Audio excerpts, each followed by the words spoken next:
Olá, pessoal. Sejam bem-vindos a mais uma aula aqui no canal. Hoje eu gostaria de conversar com vocês sobre a teoria dos cinco traços e fatores, teoria Big Five, uma teoria muito bem aceita cientificamente, com instrumentos bem interessantes de avaliação aqui no Brasil. Um deles, o NELP. Então vamos lá, gente, para vocês entenderem melhor como funciona a teoria dos cinco traços e fatores. Direto ao ponto, como sempre. Bom, é interessante que vocês observem o seguinte: a teoria Big Five, né, tanto uma taxonomia quanto uma teoria da personalidade, ela oferece um entendimento de como a personalidade funciona. E ela ajuda a entender tanto a personalidade enquanto algo mais, digamos assim, estático, como algo que é mutável. Ela ajuda a entender a parte da personalidade que continua basicamente a mesma coisa ao longo da vida e a parte da personalidade que vai mudando com o passar do tempo. Essa parte é, que é relativamente muito estável, os autores Costa e McCry vão chamar de tendências básicas que têm uma origem, uma base biológica muito forte. Então, eles não explicam exatamente, pelo menos não até agora, até onde eu sei, quais são os genes, quais são as estruturas cerebrais, ou quais são as bases evolutivas, mas eles deixam claro que é de ordem biológica. Essas tendências naturais de temperamento são essas aqui que estão na tela, que estão aqui na tela para vocês. Abertura, conscienciosidade, extroversão, amabilidade, neuroticismo. Depois eu vou explicar cada uma dessas tendências naturais. Só que além dessas tendências naturais, nós também temos o que os autores chamam de adaptações características. Estas adaptações características basicamente são as nossas habilidades, o idioma que a gente fala, aquilo que nós aprendemos ao longo da vida. Por exemplo, eu sou professor, sou psicólogo, então, eu adquiri algumas habilidades referentes a essas profissões. Eu pratico algumas atividades físicas. Tudo isso são, adaptações características, incluindo, dentro das adaptações características, a minha autobiografia, o meu senso de self, os pensamentos que eu tenho sobre eu mesmo, sobre os outros, sobre o mundo. Tudo isso que eles chamam de adaptações características, tem uma forte relação com as influências externas. Logo, eu posso, ao longo da minha vida, da minha história, mudar com mais facilidade as minhas características adaptativas, né? Eu posso adquirir outras habilidades, outros aprendizados, eu posso de certa forma, trocar de profissão, eu posso criar novos pensamentos, reestruturar pensamentos que eu tenho sobre eu mesmo. Essa é a parte da personalidade que pode mudar ao longo da vida. O mesmo não acontece com esses traços mais estáveis, que são esses cinco aqui que estão na tela. É por isso que essa teoria ajuda a entender a parte da personalidade que é relativamente estável. Eu sou quem eu sou em diferentes momentos da vida, mas eu também tenho essas mudanças que eu vou fazendo, não nessa parte mais biológica, mas sim nas adaptações que eu tenho que fazer a partir das mudanças ambientais que existem, durante a nossa vida.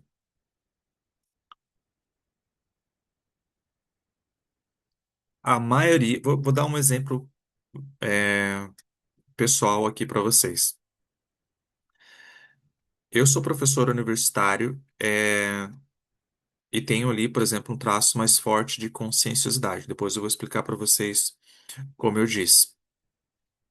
Esse traço é relativamente estável ao longo do tempo. Faz parte da minha personalidade.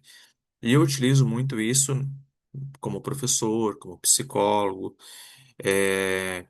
algumas atividades físicas e por aí vai. Se eu resolver mudar, por exemplo, de profissão daqui a um tempo, não, agora eu quero empreender, não quero mais ser professor, eu vou abrir um negócio e vou aprender outras habilidades, necessárias para esse outro negócio. Essas novas habilidades que eu vou adquirir são adaptações características. Talvez eu vou mudar a percepção que eu tenho sobre o mundo, sobre eu mesmo, mas a conscienciosidade dificilmente vai se modificar. Ela vai se manifestar de uma outra, da mesma maneira, mas numa tarefa diferente da vida cotidiana. E o mesmo se aplica a essas outras dimensões biológicas da personalidade.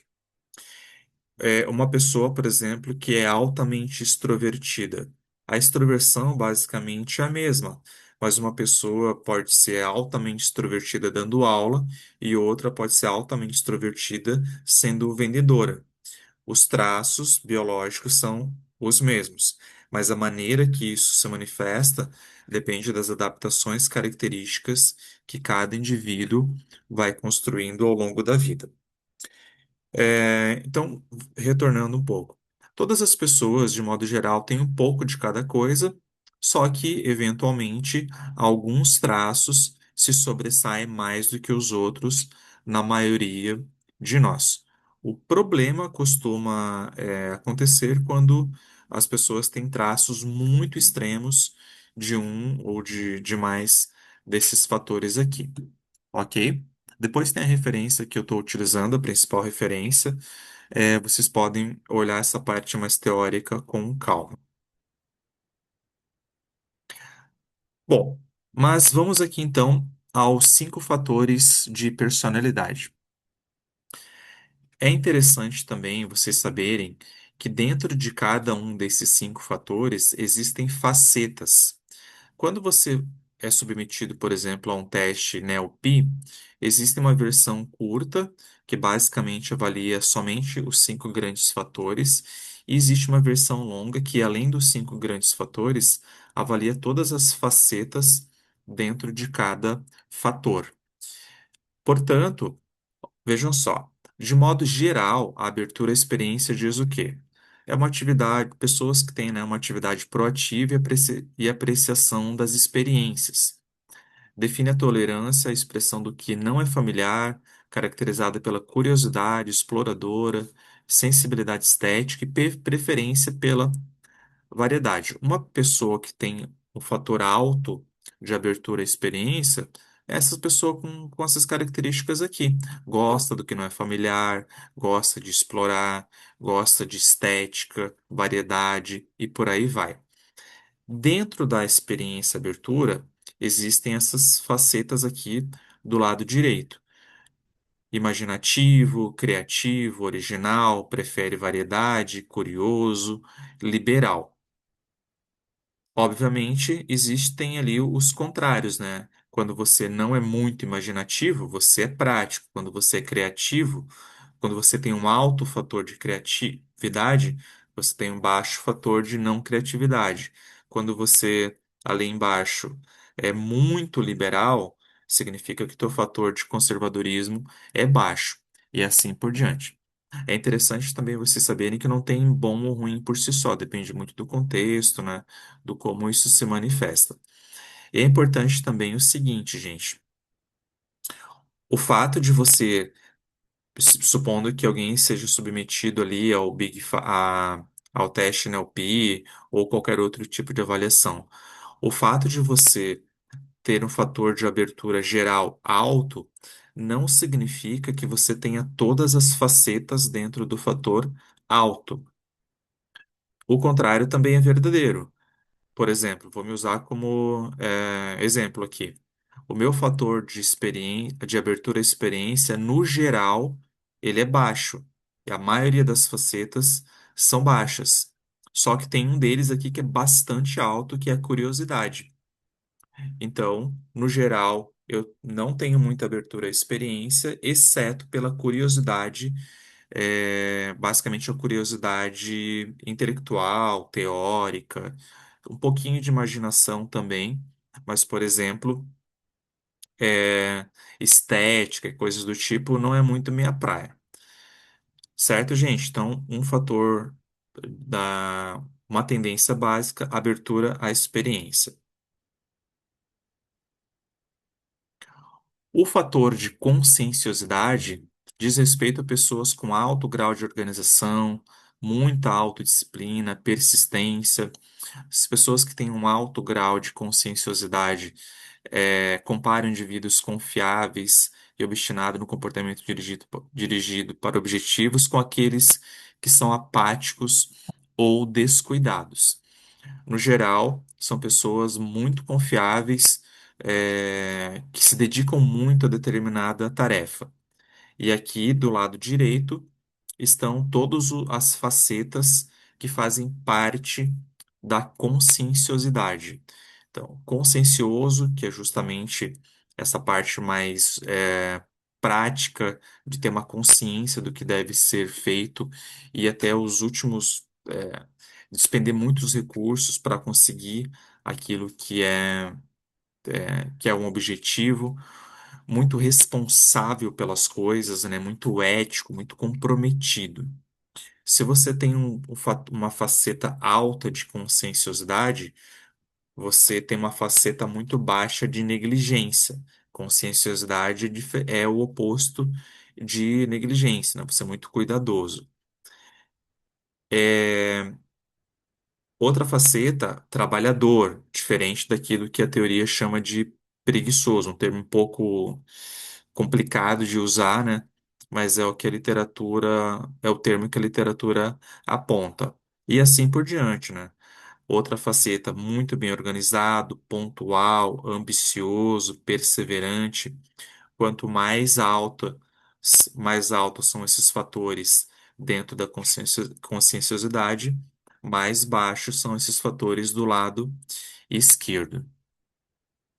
A conscienciosidade, ela costuma trazer uma série de benefícios para o indivíduo, principalmente a nível de esporte, né, laboral, acadêmico. Só que, como eu acabei de falar, o problema dos traços são a inflexibilidade, né, os extremos. Se você for muito consciencioso em todas as áreas da vida, isso pode te causar, por exemplo, problemas de falta de diversão, excesso de trabalho, excesso de estresse, né, pouco divertimento e assim por diante. Então, não é bom aqui as pessoas ficarem muito nos extremos. Predispõe ali uma série de outros problemas, inclusive, nesse caso, transtorno de personalidade obsessivo-compulsiva. Extroversão. Um outro fator aqui bastante conhecido em tese, né? Existem é, estudos que mostram que as pessoas com fator alto de extroversão naturalmente têm um grau de satisfação maior com a vida. Aqui diz respeito à quantidade e intensidade das interações interpessoais, mede a sociabilidade, o nível de atividade, a busca por excitação e a capacidade inata de se alegrar. Então, vamos lá para as facetas da extroversão. Quando você, né, tem extroversão no geral alto, a maioria das facetas são altas também. Então, aqui a gente tem indivíduos mais afetivos, agregadores, falantes, adoram uma diversão, ativo, apaixonado pelas coisas. É aquele estereótipo lá de uma pessoa que chega num local, não conhece ninguém, facilmente já se enturma, conversa com todo mundo. Ele gosta, né, de contato humano. O tempo todo ele tem que estar conectado com outras pessoas, e isso faz bem para ele. Se esse indivíduo, por exemplo, ele vai trabalhar num local onde não tem afetividade, não tem diversão, ninguém ali está muito interessado em contatos humanos, provavelmente ele vai sofrer um pouco mais, porque a natureza dele, o nome já está dizendo, é de extroversão. Pessoas com níveis baixos de extroversão, incluindo o fator geral e as facetas, são essas do lado esquerdo aqui. São pessoas mais reservadas, solitárias, quietas, sóbrias, passivo, insensível, né? Características aqui que a gente pode, no geral, chamar de introversão. Lembrando, mais uma vez, gente, que não tem certo ou errado, tudo depende, né, do contexto o qual o indivíduo está inserido.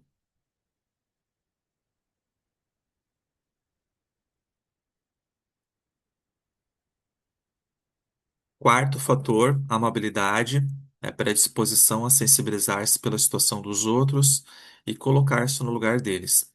Frequentemente resulta em um comportamento de profunda complacência, empatia e colaboração. Então, fatores, facetas, né, dentro da amabilidade. Pessoas muito gentis, confiantes, generosas, aquecentes, flexíveis e bondosas. Quando a amabilidade é baixa junto de suas facetas, a gente tem indivíduos insensíveis, muito desconfiados, mesquinhos, antagonistas, críticos e irritáveis.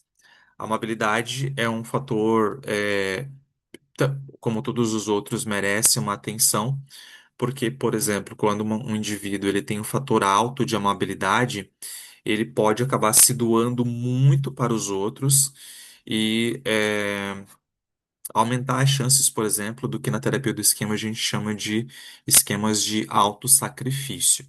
Então, é muito importante, né? Isso aqui está relacionado, inclusive, com o conceito de compaixão também. Muito importante que a gente tenha, do ponto de vista social, pessoas que tenham um nível alto de amabilidade, mas quando é exagerada, a pessoa acaba se prejudicando.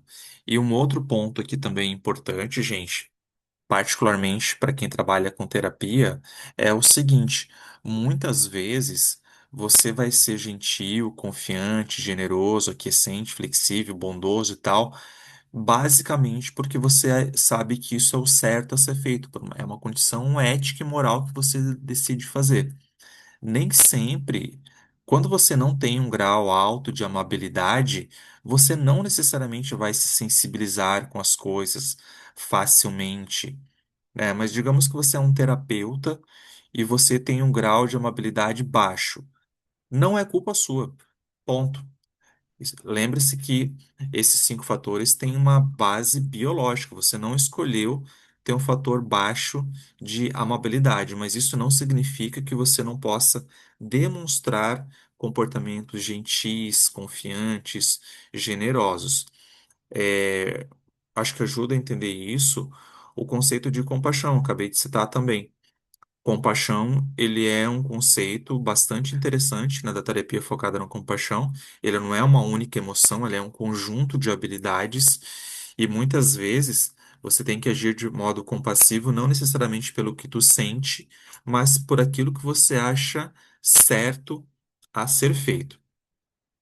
De modo geral, não se culpe caso você não se sinta assim tão sensibilizado quando você tem, né, uma pessoa ali na tua frente sofrendo, por exemplo. Mas isso não significa que você não precisa ajudar. Então, esse cuidado é importante de não se culpabilizar, mas também é importante, né, frisando que se você se doar demais, você pode acabar sendo acometido pela fadiga da compaixão, né? Tô falando bastante aqui da terapia da compaixão, focada na compaixão, mas é importante dar um exemplo também para além da teoria Big Five. Sempre bom misturar as teorias ali para ficar um pouco mais completo. E o fator, assim, o último fator aqui, gente, muitíssimo pesquisado, é o neuroticismo, né? Uma tendência geral para experimentar afetos negativos. Negativos também é uma palavra complicada aqui, mas eu prefiro afetos desagradáveis. Medo, tristeza, vergonha, raiva. Indica suscetibilidade ao estresse psicológico e dificuldade em controlar impulsos. O neuroticismo, gente, se ele for muito forte, associado com experiências de vida aversivas, traumas, bullying, enfim, perdas, ele aumenta muito as chances de transtornos psicológicos, entre eles depressão, transtorno borderline, por aí vai. Não que o indivíduo com fator alto de neuroticismo vá necessariamente desenvolver, mas existe uma chance maior. As facetas dentro do neuroticismo. Ansio, ansiedade, um indivíduo mais temperamental, autoindulgente, inseguro, emocional, vulnerável.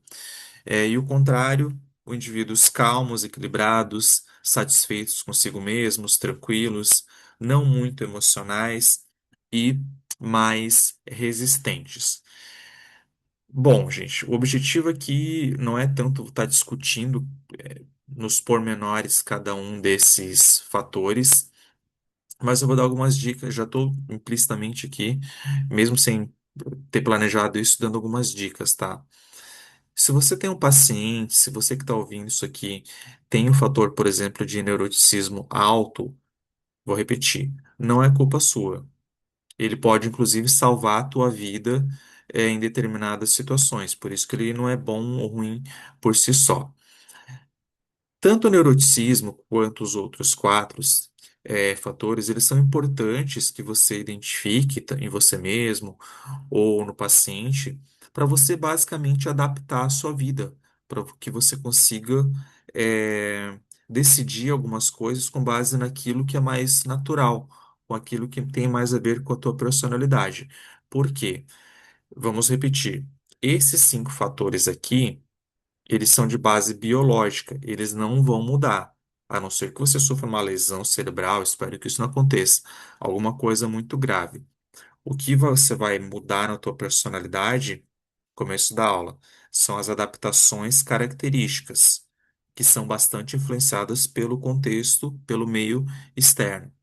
Dependendo de qual grau de, de quais são as intensidades desses fatores e facetas, você basicamente pode fazer adaptações para que você aproveite melhor essas características que você tem, ou mude, por exemplo, o ambiente para que você não sofra tanto com determinadas facetas.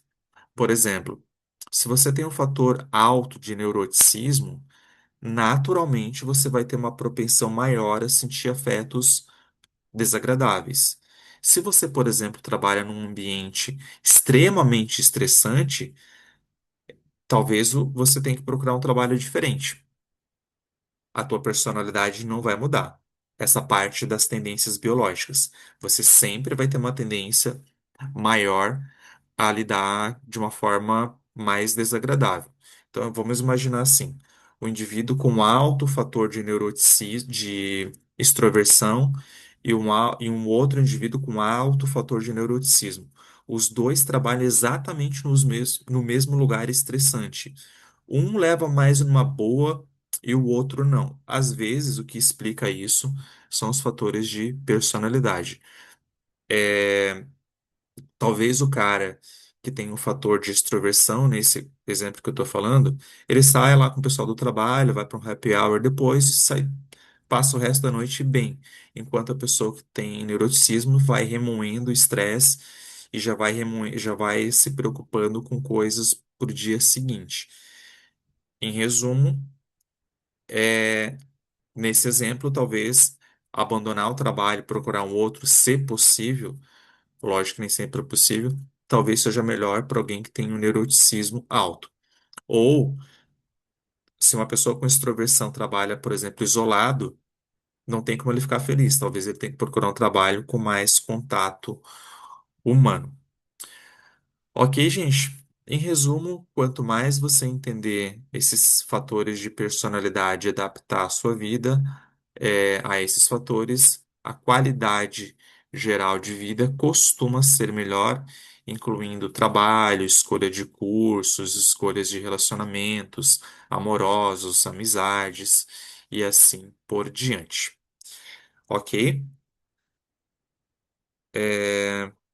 Essa aqui foi a principal referência que eu utilizei para essa aula, além dos conhecimentos já que eu tinha de outros artigos, né, da teoria do instrumento NLP.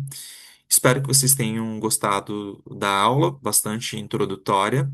Se você curtiu, já deixa seu like, já se inscreva no canal e eu espero você na próxima aula. Até mais.